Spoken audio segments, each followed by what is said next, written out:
So we're going to take a look at how we cite sources. We've already taken some time to understand how to format a properly. So we're going to take a moment to discuss how we cite sources. We're going to take a moment to discuss how we cite sources. We've already taken a look at how we format works cited pages so that they are. So let's go ahead and take a look at how we cite sources. We've already discussed at great length how to format a great works cited page. However, that's just one little piece of the puzzle. Keep in mind there's two major reasons why we cite sources. The first is to avoid plagiarism.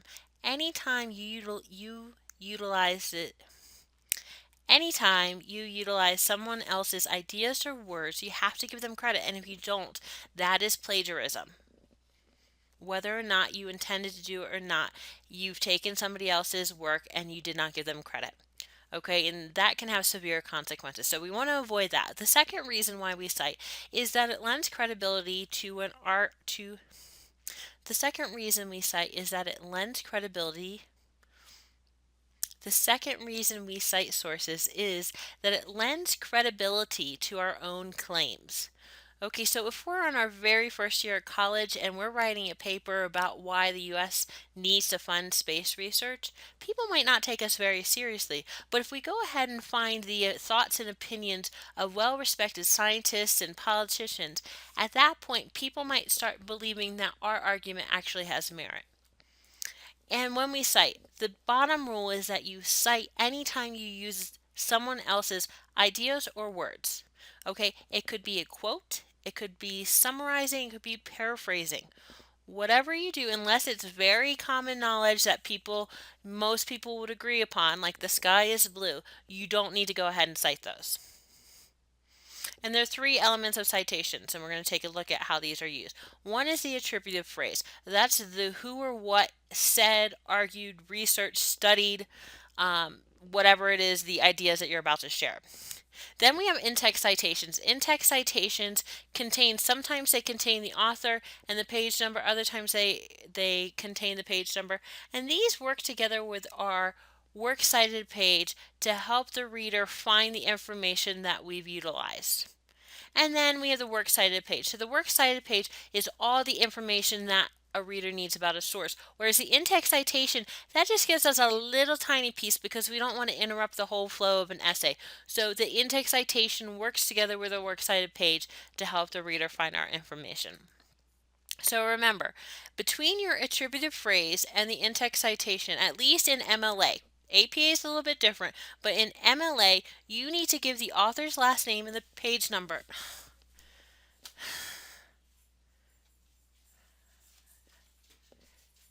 Micah, you come here right now.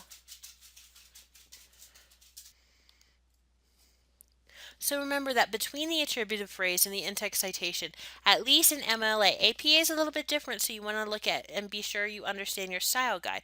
But in MLA, you need to give the author's last name and the page number. If you've given all this information in the attributive phrase, you don't need an in-text citation. Or if you've given all this information in the in-text citation, you don't necessarily need an attributive phrase. So keep that in mind. Okay, so let's go ahead and look at Paige Ryder's example. And you'll see in here that she utilized a quote from Smith. So it says, the emotions and knowledge that the students already know well. Okay, because they're in quotes, you can tell that this came from someone else. She's quoting somebody. And we need to know who she's quoting. In this case, it's Smith, and it's page 123. Okay, then this works together with works cited page because if I go back to the original source, I mean, there's any number of Smiths who have written, who. Okay, so let's go ahead and take a look at how in-text citation and attributive phrases and works cited pages all work together. So you'll see in this particular paper by Paige Ryder on how college writing differs from high school that she utilizes a quote. The quote reads, the emotions and knowledge that the students already know well. Okay, because it's a quote, we automatically assume that it comes from somewhere else. And she gives us in the attributive phrase, in this case, the attributive phrase is Smith describes.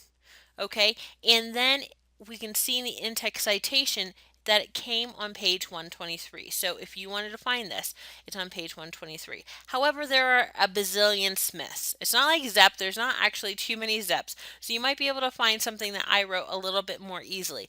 But there's not very many. I mean, there's a bazillion trillion Smiths in the world that have written something. So what you need to do is have a works cited page. So in this case, the reader would say, well, if I want to find this particular quote, I look at the works cited page and then they'll see, oh, it's by Harriet Smith and it's an article called Titles of Journal Articles Go in Quotes. And the journal is called Name of the Journal. And it gives the particular page numbers right there. So these two things work together to help the reader understand where a source came from. So let's look at one more example. Okay, also, same paper, page writer. In this case, it's also a quote. So it's, on the other hand, success in college means being ready to explore an idea, probe an issue, solve a problem, or make an argument that compels us to turn to outside help. So in this case, she doesn't use an attributive phrase, and that's a choice that you need to make. Sometimes using an attributive phrase automatically puts some authority behind what you're writing. If you're saying, according to scientists so and so, that bolsters support. But sometimes it actually gets in the way of what you're trying to say. If she had put between being ready to, and then she said according to Gabaldi, that would ruin her particular flow in this case. So she's chosen to put all the information in the in-text citation. And you'll notice that the in-text citation, we'll talk about how we punctuate these next, but the in-text citation comes right into some nice parentheses and is by Gabaldi on page 2. Again, probably a lot less Gabaldis, but oftentimes people who are being cited have written lots and lots of different things. So Gabaldi might have written, 10, 12, 20, 30, 40 different different articles, and so we need to know where this is coming from. So we go to the works cited page.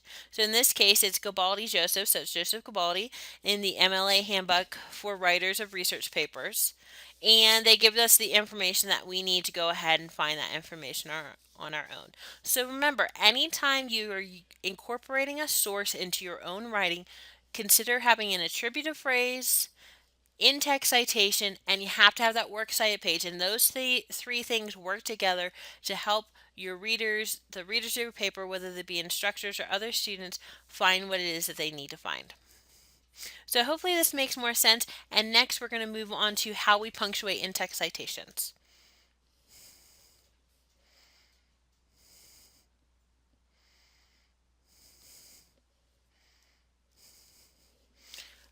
Okay, so hopefully that made more sense. We are at the end of our lesson. So if you need more information, go ahead and click here for much more information if you are still a little bit confused about those three aspects. And go ahead and jot down this keyword because you'll be inserting it into one of the quizzes on D2L. And I will see you next in class. Bye.